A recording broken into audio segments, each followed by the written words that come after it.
My name is Tim Riesenberger, as Pastor Schnell already mentioned, and Ashley Snedden is my girlfriend who sang that lovely and gorgeous song. But I want you to know that many of the people around me do not necessarily believe in God, as perhaps many of you do. I went to Loma Linda for medical school, but Stanford was where I trained for my residency. I did my master's in preventive medicine in Mexico, and I'm actually going to do some more traveling after this engagement. How many people can tell me about, do you know what the blue zones are? Does anyone know what the blue zones are? Yeah? Can you name all five? Anyone name all five of them? You think you could? Who thinks they could? I'll give you a free secret to my age reversal program if you can get all five. Anyone guess all five blue zones? Is anyone a part of one of the blue zones? Anyone a part of one of the blue zones? Raise your hand. Well, we'll see. You'll figure it out. But the blue zones are basically places where people live a long, long time. And they live a lot longer than the average, most of the rest of us. But ultimately, that is something that everyone is looking for. They want not only long life, but they want better quality and quantity of life, right? Most of us right now are perhaps thinking about that. Perhaps thinking about, well, how long am I going to live? How much quality will I have? I don't want to be a burden, right? Have you ever thought about that? I don't want to be a burden on people when I get older. That's why a lot of people fear things like a stroke. They fear things that would debilitate them, and they're afraid of that. And what's interesting in my line of work, I'm an emergency physician. I'm board certified. I actually was offered a job at your hospital just today at Canyon Vista. So, I don't know about that. Kind of the low ball offer, so we'll see. But my other gig pays about 25% more than what they're offering. So I told them probably not, but we'll see how they respond. I mean, I think they're down like 4 full-timers, so they're working a lot. Oh, do you work there? Oh, really? You have an ER doc. You're an ER doc. Oh, I see. Oh. Exactly, absolutely. Well, maybe if it was like Hawaii or something like that, I might think about it. Well, we'll see. Ashley is from Arizona, so that's kind of a draw, right? So always give me an opportunity, an excuse to come visit. But a lot of people worry about what's going to happen, especially in the emergency department. Nobody's atheist in the emergency department. When you're going to die, you're not calling out to evolution or natural selection or Buddha, right? You're calling out to God. But the question is, who is God? We have many different views of him, many different experiences. And I just recently talked to a friend of mine who actually belonged to this church, but now he believes that everybody will be saved. He's a universalist, as you would say. Now, he doesn't believe everyone will be saved in their sins, per se, like doing bad things, but he feels like after this life, people will be sufficiently enlightened and they will all accept God. So it's an interesting concept. And this guy's no dum-dum. He's highly, highly intelligent. So he has a view of God in terms of giving you really an infinite number of chances and never stopping. And that is true. But I think what he's missing is that will you accept those chances? Because eventually you come to the point where you're not interested. And I'm going to share with you a real story of one of my teachers, one of my mentors, at the end of the presentation that maybe will illustrate that. But before we begin, I would like to pray to who I believe is God, which is the God of the Bible. Just as full disclosure, I'm a Seventh-day Adventist. I'm one of the blue zones, part of one of the blue zones. And so I do have that conflict of interest. But hopefully I'll present it fairly from every standpoint. But let's pray. Father in heaven, thank you so much for this opportunity because your son Jesus says that you desire that we would have life and have it more abundantly. And I pray that each person here would enjoy that life, not just physically, but mentally, spiritually, and emotionally. In Jesus' name, amen. So we've been looking for the fountain of youth since ancient times. Ponce de Leon wanted to find a physical fountain of youth, and although he never found it, we're still looking for ways to stay younger. One of my colleagues is a physician in Australia, and she has all these before and after pictures on her Facebook for collagen. We're adding collagen. We're adding fillers, right? And of course, the concept there is that she wants to use those fillers to get rid of what? Wrinkles, right? But the real question is, why isn't your body producing that collagen? Why isn't your body taking care of it? Why does your body need to have someone cut and take up the extra skin? Why isn't your skin regenerating itself? And ultimately, most of us are not interested in getting to the real roots of longevity. We just want to take care of the markers of longevity. And that's why we seek for things like surgery, reconstruction, and we dye our hair, right? Why do those gray hairs even bother you? Why should they bother you, right? Isn't that normal? No, this is not normal. And people will say, well, that's, just a construct of society. They say that women should look younger. But I want you to know it's not just a female phenomena. I'm actually getting ready to release an age reversal program that I've been using on myself. And I was asked by 3 large organizations. They've put out 9 different questions that everybody has, the kind of root questions of life, sort of meaning of life sort of questions, like how do I deal with anxiety, depression? How do I have a happy marriage? How do I break addictions? How do I deal with raising kids, right? Those sort of questions. One of them is how to live to be 100. So they ask a different expert for each one of these little questions, and it's just a question. They put the question on a little business card, and on the back there's a QR code. And the QR code will take you to an expert in that area, and that expert will give you a page summary as far as that question, and there'll be links for more. So I was asked to do the page summary for how to live to be 100. But what's intriguing to me about this is not only is my graduate work in preventive medicine, but I'm challenging the norms of science. If you look up right now on your phone, if you want, you can use your phone, it's okay, it won't offend me. But if you look up on WebMD, Healthline, the standard sort of stuff, can gray hair be reversed? In other words, once you have a gray hair, can it turn black again? Can it turn whatever again? And you know what the answer is? No, the answer is no, until now. That's actually my hair. Now, if you look closely, this is the root. Do you see it? So that's black, but what color was it? It's white. So I'm 48 years old, and it's working really well for me. But I'm still trying to learn some of the nuances, and this is kind of the initial gestalt, I guess I could give you as far as longevity. This is the initial impetus for the interest in longevity. And many of you are trying to say, well, maybe this is a vanity thing, but, people are looking for the right foods. I know some people who will only eat certain foods to keep them young, but despite all their efforts, they still get old. All of us still get old, and unfortunately, we all die.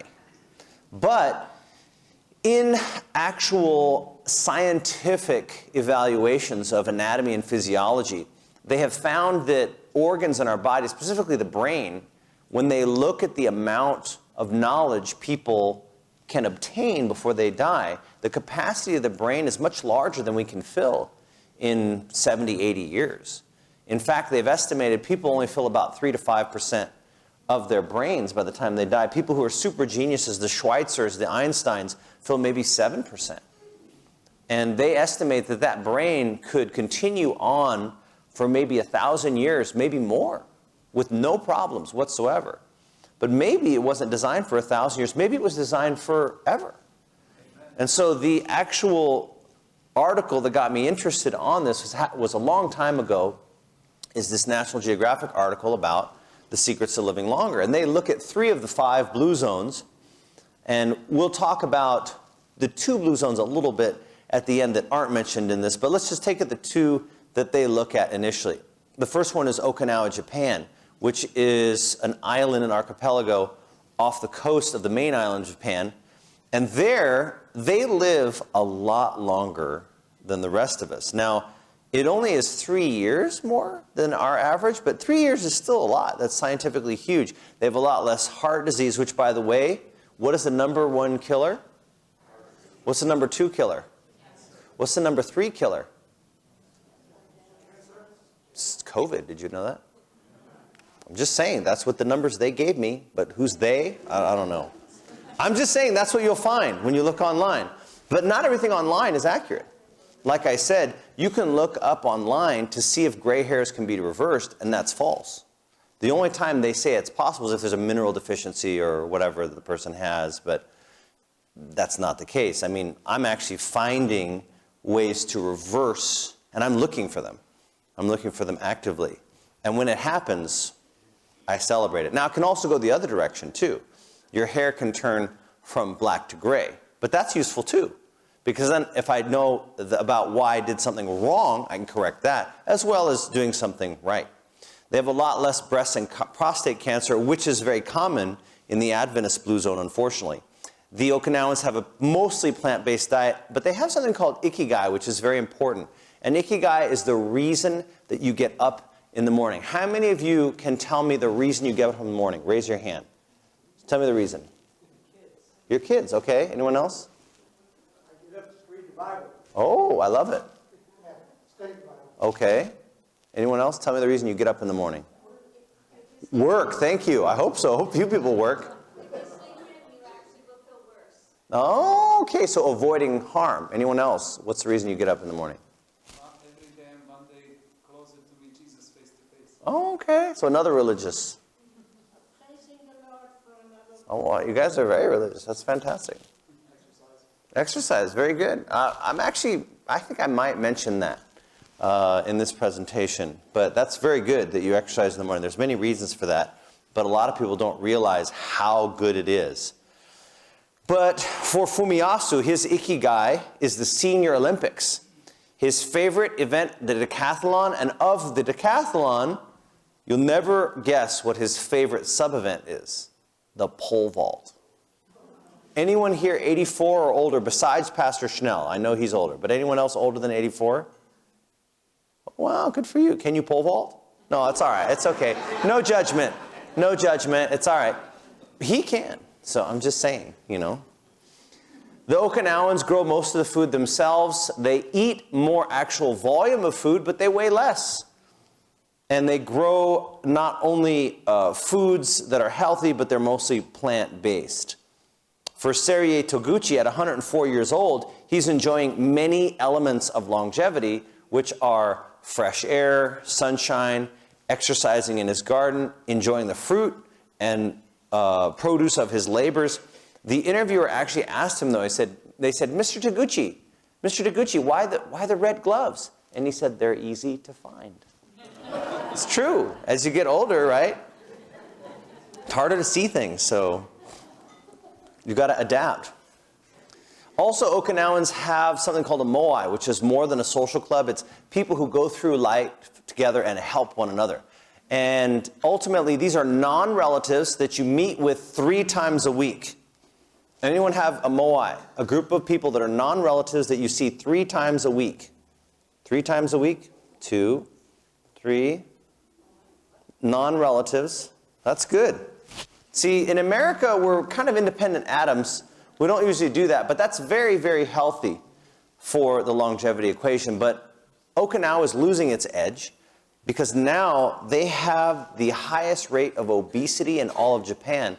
Ashley and I were listening before we came in about the Mormon longevity edge, and this guy was pro-Mormon, but he was actually saying that the Adventists are the longest lived blue zone group. The Mormons are not.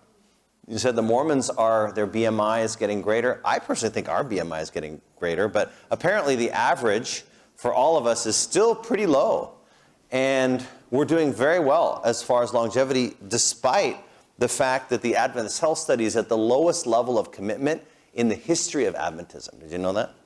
There are less of us that are vegetarians than ever. Like not even half now are vegetarians in North America. Outside of North America, forget it. There's very few vegetarians outside of North America, even in the Adventist Church.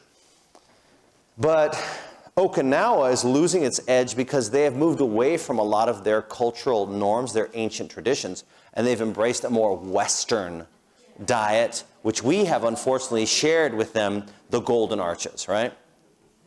Our second longevity blue zone is Sardinia. And we'll go to the village of Silanus, where you'll meet Tonino, who is a shepherd who, at age 74, can split wood, fix fences, and slaughter sheep with just the help of his little cane. Anyone here 74 or older? Everyone here who's 74 or older work from sunup to sundown in a job. That's what Tonino does. Yeah, you guys are retired. Good for you. God bless you. Fantastic. In the Sardinian way, the family is number one. And they have a meal with the entire immediate and extended family once a week. How many people eat with all of their relatives once a week? Every single person related to you. Yeah, see, America, we don't do this kind of stuff.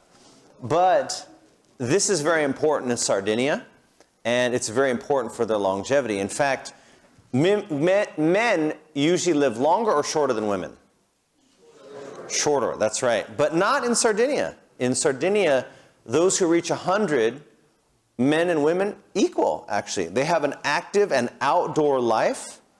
But people question, does geography help? Because Okinawa and Sardinia are both islands, right? And a lot of those are called genetic incubators, meaning you tend to have kids with people who are on the island, so you tend to have the same genetic sequences. So maybe their longevity is all just genetic. But I believe it's more than that. I believe it's also mental. Giuseppe was asked by the interviewer, don't you feel tired? Don't you feel like you should, not go to work today and, stay home for a little bit, take a break? And his answer was, if I stayed home all day, then I'd be sick. How many of us think that way? We think, wow, I need a break, right? But not Giuseppe. He's 20 years older than the average retiree, but he's probably not going to live too long if he eats this. But he's doing well otherwise, right? A little unsteady. See the extra hand there? But he's still doing well. They found that the soil is different in Sardinia compared to the mainland Italian soil. The grapes there contain 300% more quercetin and resveratrol than the typical Italian mainland grapes. Also, like I mentioned, it's an isolated island, and they've done genetic sequencing. 80% of them are direct descendants from the original founders of Silanus and Sardinia. But now obesity affects 10% of them. Now that seems like it's a real small number. How many people in America are obese? Does anyone want to wager a guess? 42%. What? 42%. Wow, how'd you know that? Because I have a doctorate in immigration. That's very good. That's excellent.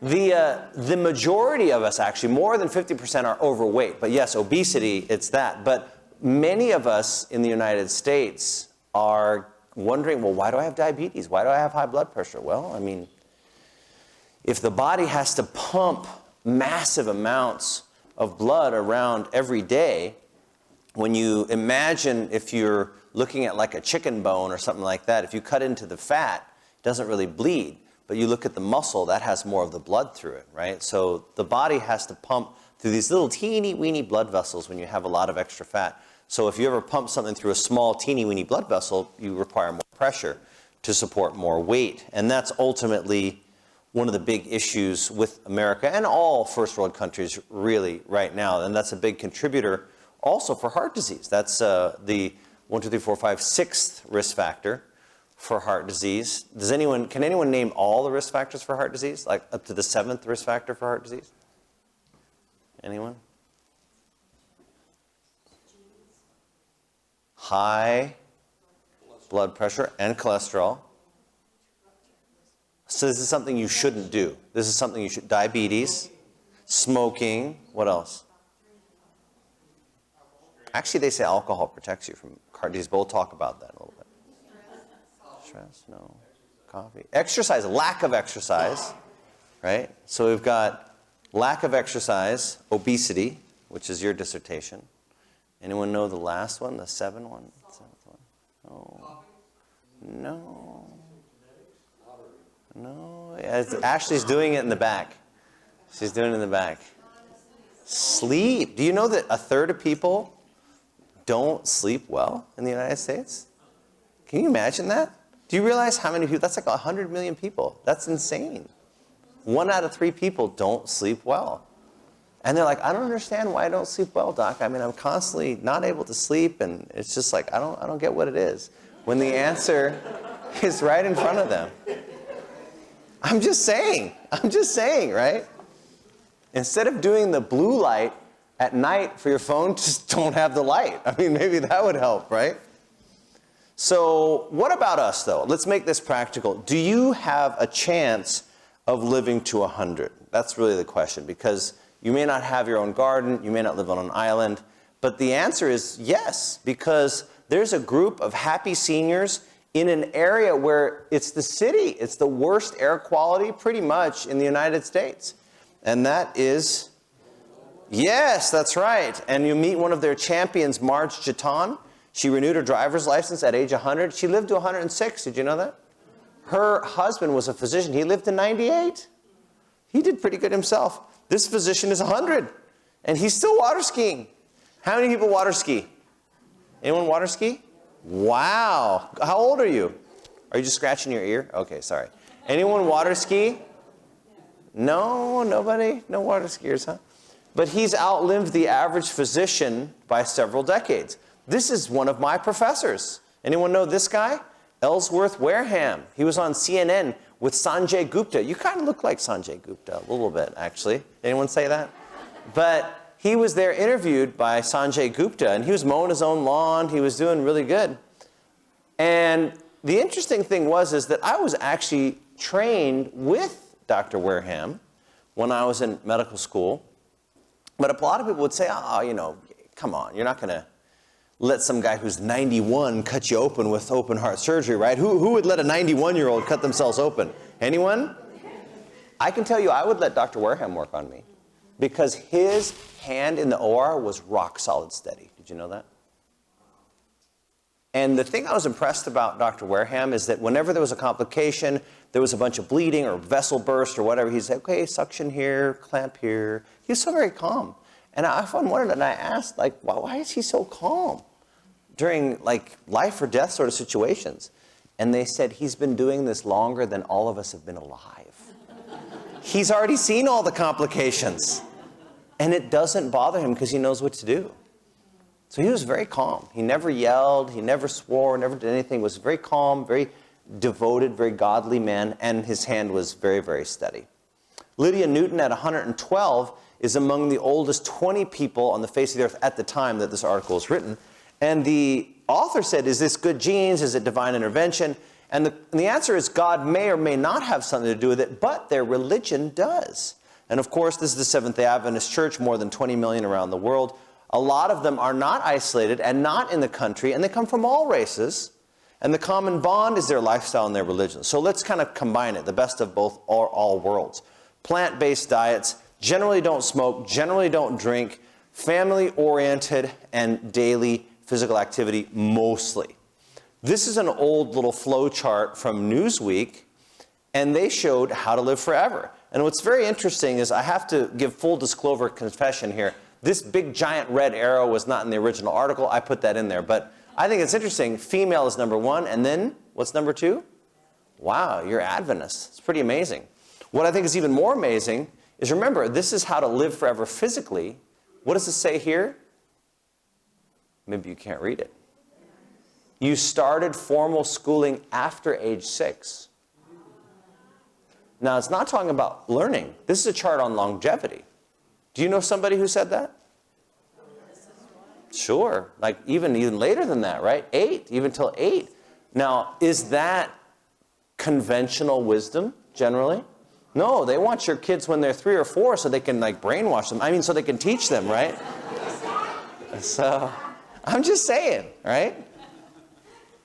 Let's look at Newsweek. This is kind of an oldie but a goodie. I like it. 11 health habits that will live you to be 100. Number 1, those who retire expire. Do not just sit and watch the grass grow. You have to do something. You have to have an ikigai. You have to have a purpose. I deal with a lot of elderly people in my job as a physician. One group of those people is very healthy. The other group of those people is very sick. The sick group are my patients. The healthy ones are the ones pushing them in the gurney. They're volunteering at the hospital. And they have their ikigai. They have a purpose. They're doing something. They're getting up in the morning to make a difference in people's lives. How many people floss every single day religiously? Wow, quite a few people. That's great. Did you know you can add 2 years to your life just by flossing every day versus people who don't floss every day? That's pretty amazing. And a lot of people will say, well, how does that work? And the concept is when you don't floss for a while, what happens? Yeah, your gums bleed. But the thing is, they were inflamed before you put that floss in there. But if you floss regularly, do they bleed? No, right? Your gums are nice and tight. They're solid. And the concept is when you have inflammation or gingivitis in the gums, the bacteria in your mouth, which is basically one of the dirtiest places in your body ever, right? The bacteria goes into the circulation and makes its way to the coronary arteries, sets up inflammation there, and it lays down plaque. So you definitely don't want that. And here's what I tell people. You can tell that something bad was going on there. Because when you haven't flossed in a while, and you floss, and you get like that stuff out from in between, and you smell it. I know you never smell it. Sure. But when you smell it, what does it smell like? Poop. It smells like poop. I'm serious. Because that stuff has decayed. And do you think that's good to have in your mouth? Of course not, right? So that's the concept, is you need to get that decaying matter out of your mouth so that bacteria does not penetrate into your circulation. How many of you like getting investment on your return? So I'm going to give full disclosure right now. I'm going to make an investment in like the next week or so that is 8.26% interest. How many people think that's good? I don't think it's good. You know what inflation's at? 9. I'm actually losing on that investment still. Yeah, in some places it is 6, but overall I think it's. Do you think they really disclose the full extent of it? They probably, the data they give you is probably like in this area. Inflation on like cucumbers or something like that is 6%. But overall, does it seem like things are getting more expensive? Yeah, I mean, it's crazy. Like, we went out to eat, the last 2 times we went out to eat, and look at her. She obviously doesn't order a lot, right? But it was like $50, right, babe? It was almost $50. And this wasn't like high off the hog. We ordered the cheap stuff. We went to the bulgogi place out here. Anyone go to the, what's it called? Gogi Korean? What, have you been there? And we got the tofu. We didn't get anything else like fancy. And all the other little side dishes, those are free. Right? They don't charge you for that. So it's just like, man, we got like 3 little plates of tofu. Like $50, dude. That's expensive. With tax, like it's like 47 or whatever. And the other place we went to was like Thai, and that was like $47. When I got a little coupon for a haircut in the mail for $10.99 something, I'm like, oh man, that's cheap now. But I remember just a few years ago, I was getting my haircut for $8, $10. Now it's like $20 is good. I'm like, $20? That's crazy. So anyway, the investment I'm about is about 8.26% interest, but the catch is it's FDIC insured completely. Is that good?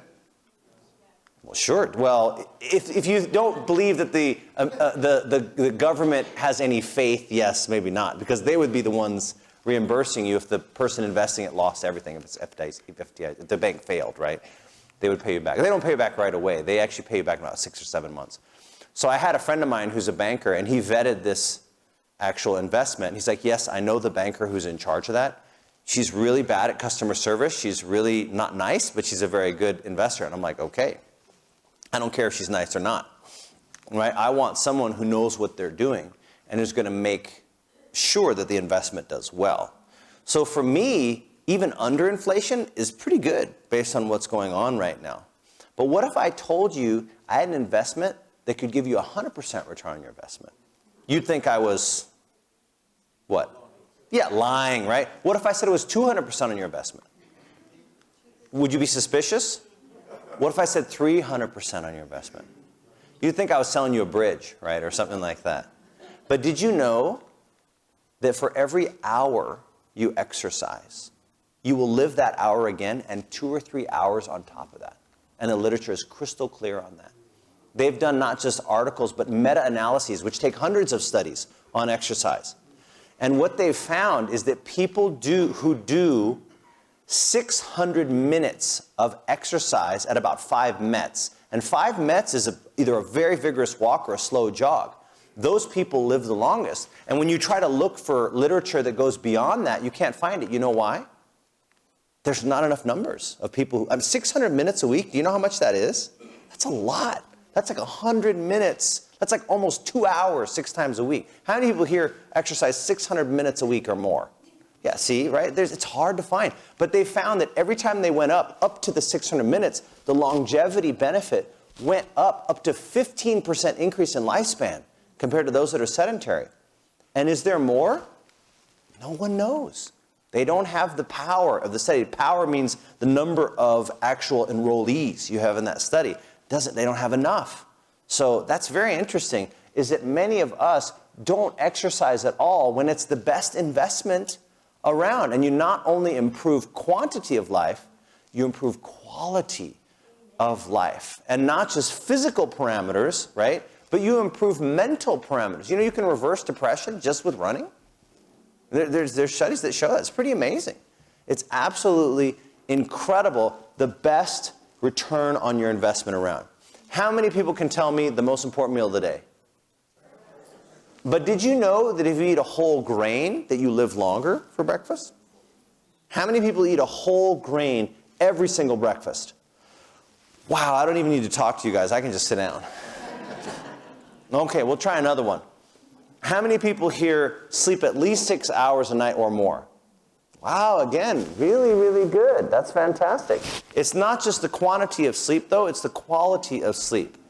What I tell people as far as sleep, imagine, if you will, the state of things as far as when did people sleep before artificial lighting. When do you think they went to bed? Yeah, when it got dark, right? Unless you wanted to waste your money on, burning your wood or your oil excessively, you would go to sleep. How many people like camping? How many people love to sleep when they're camping? Do you know why you like sleeping when you're camping? Fresh air, number one. What else? It's quiet, but not just quiet. Did you know there's actually white noise? Have you heard of white noise before? Did you know people will pay money to listen to white noise when they go to bed? But do you know how you could get that for free? Yeah, just go camping or open your window or something like that if you're in the country, right? Did you know you get automatic white noise? But why else do you enjoy camping and sleeping? Darkness. You get tired appropriately. What else? Did you know that sleeping in a cooler environment helps you to sleep better? How many people knew that? Yeah, well, see, you guys know. That's fantastic. So all of those things combined tell you that what time did you really supposed to design, like what was the design of when we really supposed to go to bed? Like we should all be asleep right now, basically. So let's just be honest, right? We're not doing it the right way. But what I tell people is I'm giving up some of my longevity so I can extend all of yours, right? Number 6, I hope this isn't rocket science, but eat whole plant foods. We're always trying to improve everything. Have you ever noticed that? We're always trying to improve it. How many people looked at Impossible Burger or Beyond Burger and said, we should have thought of that? How many people? No? No one for that? Come on, they're traded on Wall Street. Don't lie. You want to be like a multi-millionaire, don't you? But I appreciate people who are saying no because they're trying to be honest. Because here's the thing. Did you know why when you cut into the Impossible Burger that it kind of has the juice come out? Do you know what that's from? No, that's from soy leg hemoglobin. Did you know that plants have hemoglobin type molecules like your blood? Does anyone know what the central ion of the hemoglobin, what enables the hemoglobin to carry oxygen? It's one ion. It's a mineral. Iron, that's right. Does anyone know what do you know what the central ion is for plants? Their molecule is chlorophyll. It's magnesium. How did you know that? That's incredible. Hey, listen, you got to pay respect to your elders. I tell you, in America, we don't respect elderly people like in some countries. Let me tell you, my grandparents, they're European, they're German, but they went to a Korean church. Like, I took them to all the different Adventist churches. I said, how did you like this one? They said, oh, no, we like the Korean church. I'm like, you're not even Korean. I'm not Korean. Like, why do you want to go to the Korean church? They treat us with respect. Because they get to eat first at potluck. They're served. The drinks are brought to them. They get the extra fruit and the dessert because they're old, right? And in that culture you get benefits just for the virtue of being old. But the thing is when you're elderly, you have a lot more knowledge. You have a lot more experience to share. And that is very, very important because you can learn things three ways, right? You can learn it from someone else, or you can learn it yourself, like by making the mistake, right?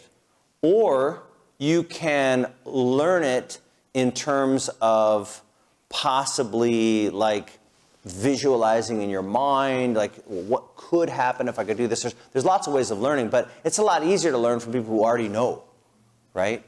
And in your mind, you can do things with improvement, but nothing's like actual practical experience. Like, have you seen the study on free throws? Like, they had guys that were professional athletes practice their free throws for an hour every day.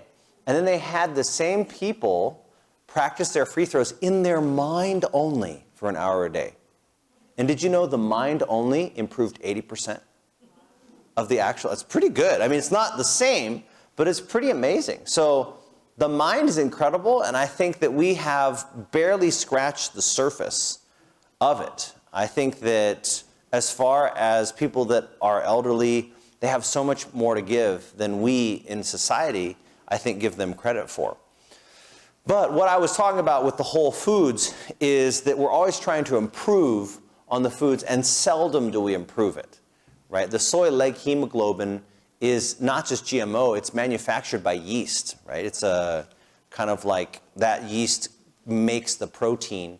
And the thing is, in a natural occurring soy, like roots is where you find the leg hemoglobin. It's only like 15%, but the Impossible Burger gets it up to about 40 or 50% of the leg hemoglobin. So that's the concept of why it tastes, why does this taste like when I tried the Impossible Burger, I told them to take it back. I thought it was real. Now, it probably didn't help that they cooked it on the same grill, I'm sure. But anyway, full disclosure, right? And I had them take it back, and they said, no, the chef swears that it's the Impossible Burger, but we brought you a new one anyway. And I'm like, I'm going to say that it's bad every time. No, I didn't think that. But we look at whole plant foods, and we're always trying to improve them, when instead we should just try to eat them in the natural state as much as possible. And that's not just the actual food itself, but it's when you're harvested. Like, how many people knew that you lose nutrients after you harvest food? Did you know you lose a third of the nutrients in greens, though, after like 2 weeks? Did you know that? How many greens do you think are more than 2 weeks old? Like probably all of them that you buy in the store, right? Unless you have it in your garden, right? So that's fantastic. You want to eat whole plant foods, and you want to eat them as fresh as possible. Sometimes it's not always what you're eating, but what's eating you, right? That's something that I believe we have really ignored in just modern society. In fact, who can fill in this blank? By a famous female author. 9 out of 10 illnesses come from not being vegan. That's what most people believe. No, be honest. In this church, I would bet you that if you had some kind of health problem, somebody who's very well-meaning would come up and say, sister, have you given up the dairy? I'm serious. And they would be solemn about it. They would be serious. Are you still frying? They would. They would make an appeal. They would have the come to Jesus talk with you. when it's not there, it's, right? It's here. I can tell you that that's true because think of people like George Burns, who eat a steak every meal and smoke a big cigar 3 times a day. He lived over 100, right? I mean, what was he doing? He was very happy-go-lucky. Nothing really bothered him. He was a comedian. He was funny. He laughed at things. He laughed at himself. He didn't take things that seriously. He didn't worry, right? So I think that we have missed out on this, and that is like a huge, huge thing that we'll talk about later during the weekend. I will have to confess, number 8 said live like a Seventh-day Adventist, but I'm just going to invite everyone to be a Seventh-day Adventist. That's okay. There's plenty of room. It's a small religion, and it's not one of the big 5 religions, but it's not that bad. Did you know that Adventists, Jewish, Mormon, Sikh, and Jain are roughly about 20 to 25 million? Did you know that? They're all about in that range. Kind of surprising. And many of those religions actually have similar diets and similar lifestyles. They're vegetarian. Some of them are vegan. Did you know that? But they're not blue zones. That's the interesting concept, is the data is simply not there except for those 5 people groups that I talked to you about. Be a creature of habit. How many people know someone who lived a long time and watched their schedule and their routine? Did they have a regular schedule? Yeah, they ate breakfast, they ate lunch, supper all at the same time, they exercised at the same time, they went to sleep at the same time, they got up at the same time, they did their work at the same time. Regular routines are very, very helpful. Now, unfortunately, as an emergency physician, I don't have that luxury. But like I said, listen, I'm going to give to you even if it kills me, right? Absolutely. Number 10, stay connected. Very, very important. Do you know what they found during the pandemic? Is that social isolation was actually worse for your longevity than smoking. We did a lot of damage during the pandemic, and I'm not sure we're going to know the full extent of the collateral damage. I'm going to tell you honestly, we had a kid at my hospital who was 8 try to hang himself. Do you know why children are depressed now? Because kids are supposed to be, outside catching crawdads, tadpoles playing jump the weed, right? They're supposed to be outside, not in front of a screen. They're supposed to be with their classmates running around, right?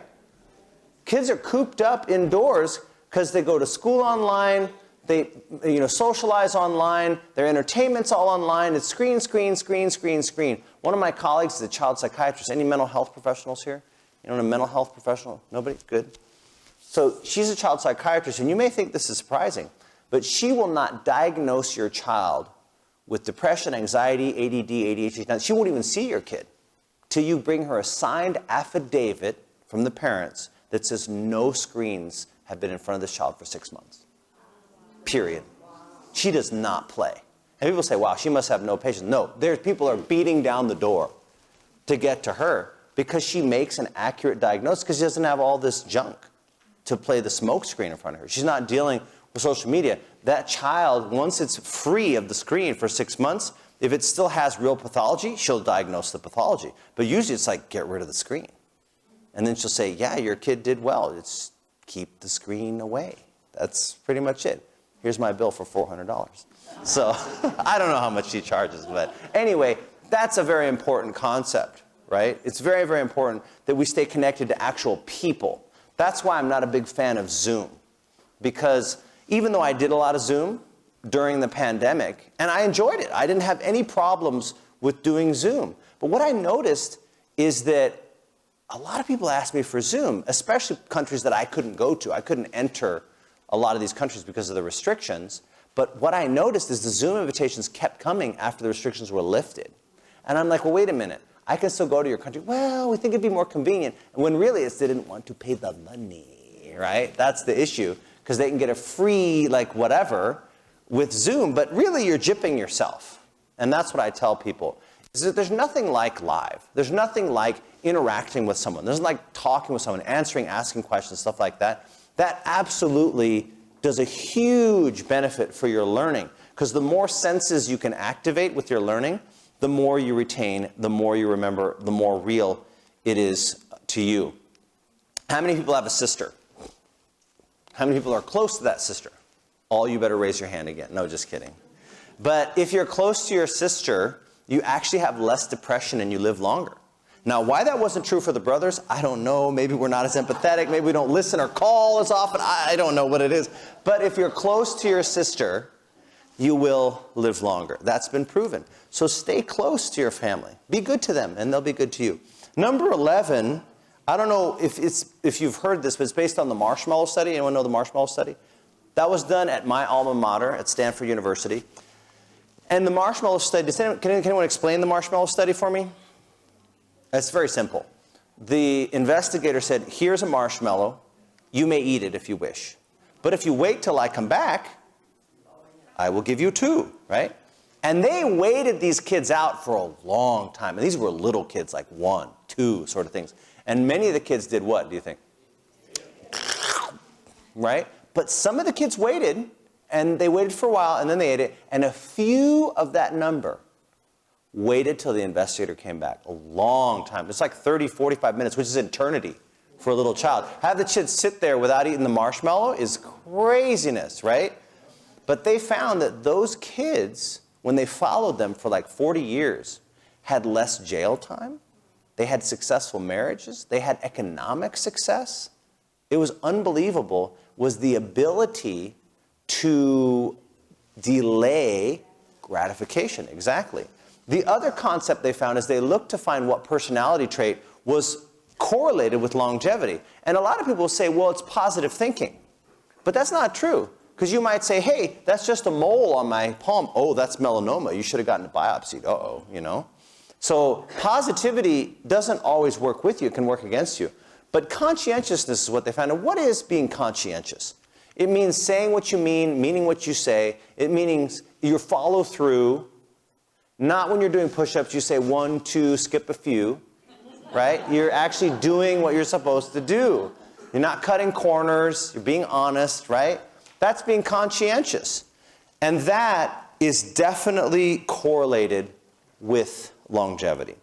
So let's kind of summarize all 3, the best of all the blue zones and the best of all of the actual secular sort of literature with this video right here.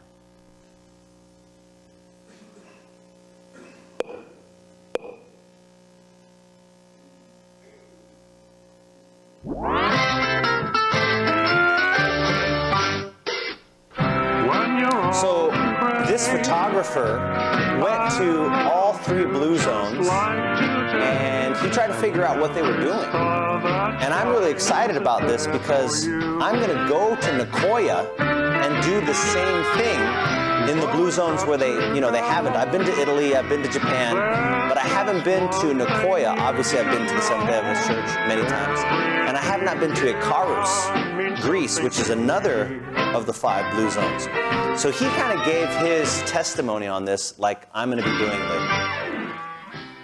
My name is David McLean, and I traveled to 3 different cultures of longevity, which are Okinawa, Japan, Sardinia, Italy, and Loma Linda, California. So we went and spent time in each of these places and tried to learn about their cultures of longevity and exactly what it is they're doing to live vital and healthy lives well into their hundreds.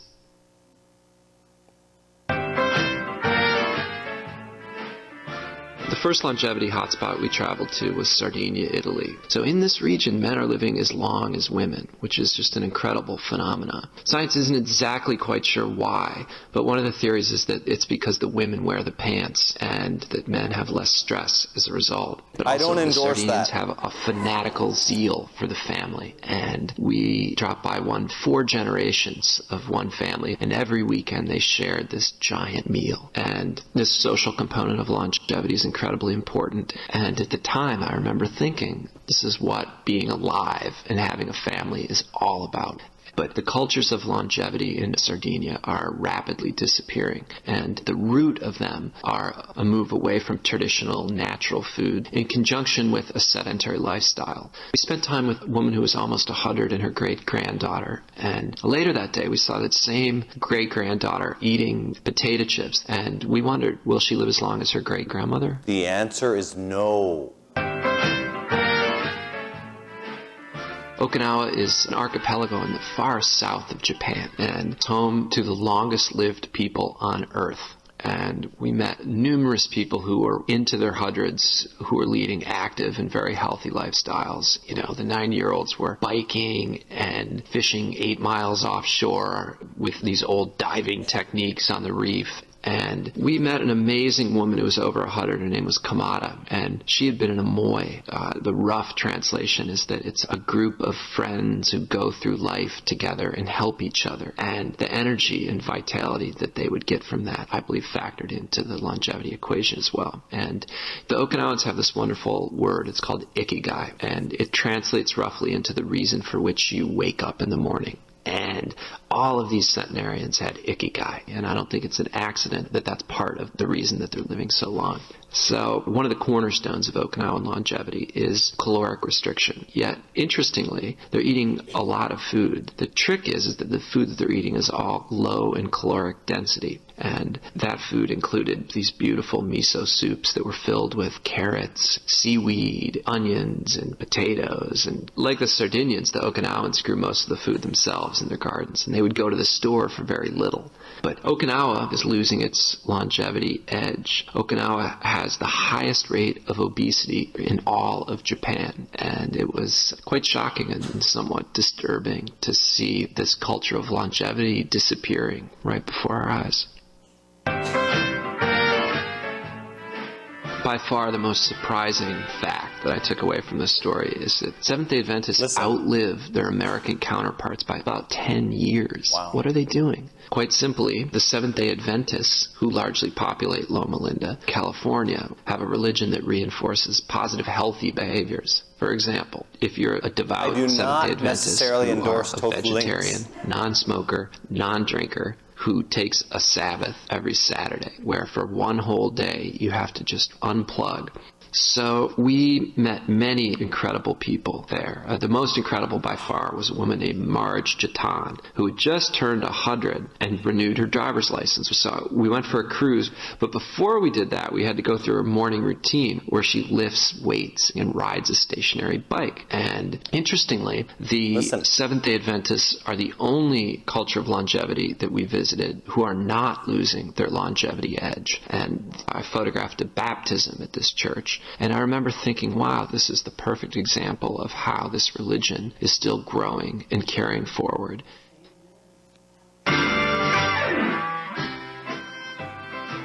I think in America we tend to marginalize old people, kind of put them away in retirement homes. But these amazing people in 3 different cultures represent the potential to see your great-grandchildren grow up, a potential to be healthy and happy well into your older years. And that to me was the biggest thing I walked away with from this assignment, was that, wow, you know, I now have this sense of responsibility and control based on choices that I make. I'd read that genetics only account for about 30% of how long you live. So, you know, the majority of how long you live is up to your lifestyle. It's up to you. Now, that guy, just so you know, is not an Adventist. He's not even a Christian. So that's what he walked away with, which I thought was very intriguing. But at this point, you're saying, so just give me the secret, right? What's the secret? What's the food that I'm going to eat? I need to just eat differently, right? But if you think about it, a lot of people are vegetarian. Did you know that? Did you know a lot of Hindus are vegetarian? Did you know Brahmins are like vegan? They're like serious stuff, right? Did you know Buddhist monks are vegan? Did you know that? So why aren't they living longer? If it's just diet, why aren't they living longer? Exercise is an interesting thing, even though it does make a big difference. Did you know that less than 10% of Seventh-day Adventists exercise every day? It's very low. It's bad. It's shameful to even say it. But they're still living longer. Is it genetics? Well, here's the concept, is in the Seventh-day Adventist Blue Zone, how many people know that the African-American population has higher risks for hypertension, diabetes? Were you aware of that? But were you aware that when they become Adventists, that goes away? People weren't aware of that. I mean, that's not genetic, right? That's a lifestyle phenomena. That's got to be, if it's reversing that risk somewhat, that's tremendous. As we talked about optimism, it's not necessarily optimism. What's the #1 personality trait for longevity? Conscientiousness. You know what they say is more important than any other predictor in academic success? Do you know what it is? Sitting near the front row. No, I'm serious. It is. It's actually correlated to success.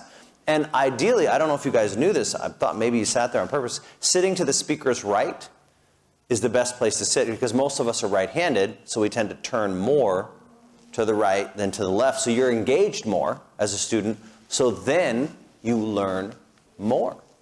Be conscientious, right? Sit in the front. How about faith? Doesn't faith give you longevity? But did you know people have accused the Adventists? They say, well, you don't smoke, you don't drink, you don't use caffeine. Did you know there's another religion that doesn't smoke or drink or use caffeine? The Mormons, that's right. But they're not a blue zone. What's going on?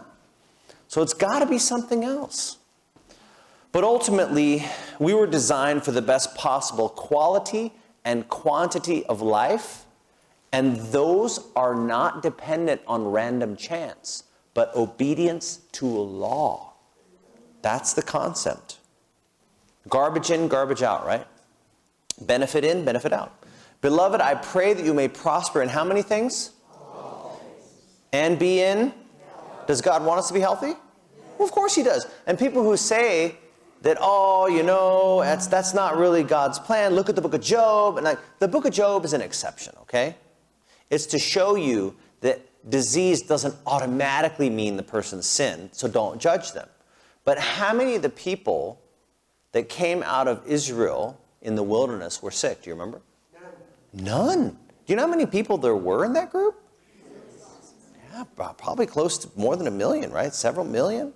Do you know any population of more than 1 million that has a 0 incidence of diabetes, a 0 incidence of hypertension, a 0 incidence of cardiovascular disease, a 0 incidence of Alzheimer's, a 0, right? It's zeros. Yeah. Well, yes, but human beings, that's what I'm talking about. We're not in heaven yet. We're dealing with reality here. But I want to tell you is that even though it may seem like people are superficial for wanting to live a long time, that's not the case. Because did you know God himself has put that desire there?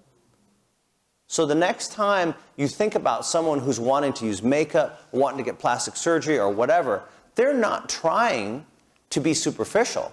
They're just trying to come home. And that's all this really is. How many people here are Seventh-day Adventists? Belong to that blue zone? So pretty much almost everyone, but not everybody. So this is mostly to you, okay? At the court of Babylon were gathered representatives from how many lands? All lands. Men of the highest talent, men of the most richly endowed with natural gifts and possessed of the broadest culture that the world could bestow. Yet among them all, the Hebrew youth were what? Without a peer. Do people look at you and they say, wow, there's nobody who's like you?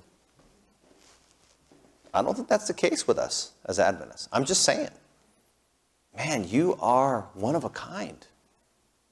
I don't know if there's many of us that people say that about. But keep going on. They were without a peer. In what way were they without a peer? The first thing mentioned is physical strength. Do you find that intriguing? I find that intriguing. They were strong. They weren't like scrawny, like, sort of concentration camp, skinny sort of guys. They weren't. They were strong.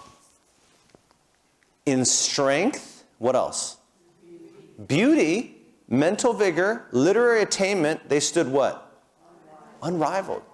How many people have said to you, wow, in whatever you're doing, you're unrivaled. There's nobody like you. I don't think many people say that about us. And the reason why is we're not doing it right. Get it? You know, I always think about this. You know, people will say, well, I've been vegetarian for 63 years. But they're like morbidly obese. And I'm like, how's that working for you? I don't really say that, but I think it, okay? But really, it's very practical, right? Is this working for you or not? If it's not working for you, you need to change something up.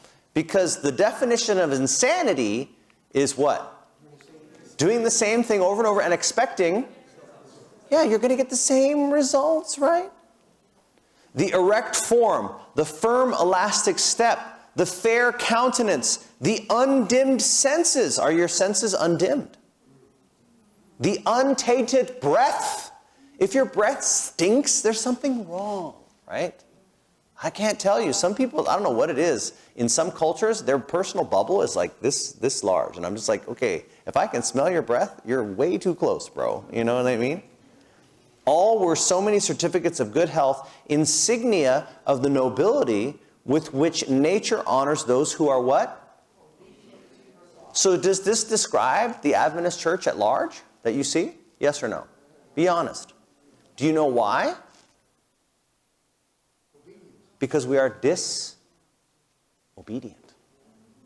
Yes, we still have the 10 extra years, but I didn't want this to be a rah, rah, rah session. Oh, yay us, Because that's the thing. When you look around us, most of us are like skinny and not really looking so good, or we're obese. Like there's no one who's like strong and fit. But every Israelite in the promised land through the desert was like that. Do you realize that? They were all healthy. None of them had disease. And I'm not saying that you're a sinner if you have disease. But I'm saying, don't you think it's interesting that not one of them was sick? That kind of tells you what God's ideal was. Because God's ideal was for Israel to be what? Healthy, right?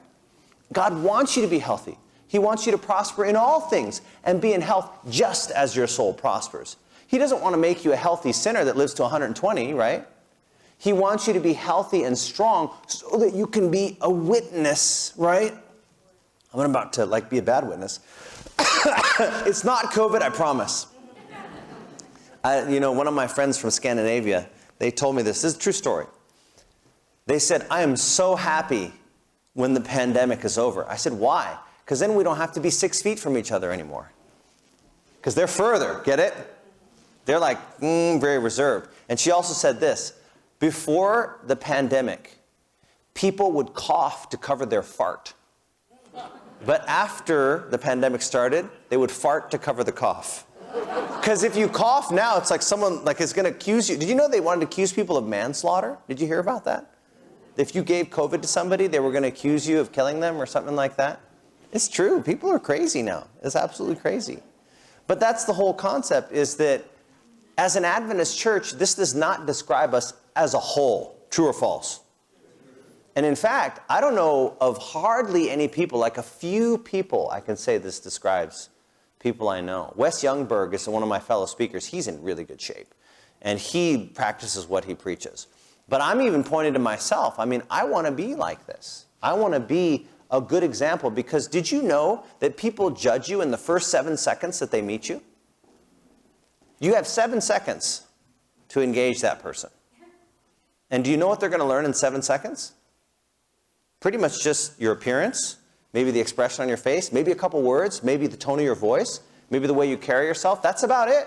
And they are going to decide, am I interested or am I not? That's important, don't you think?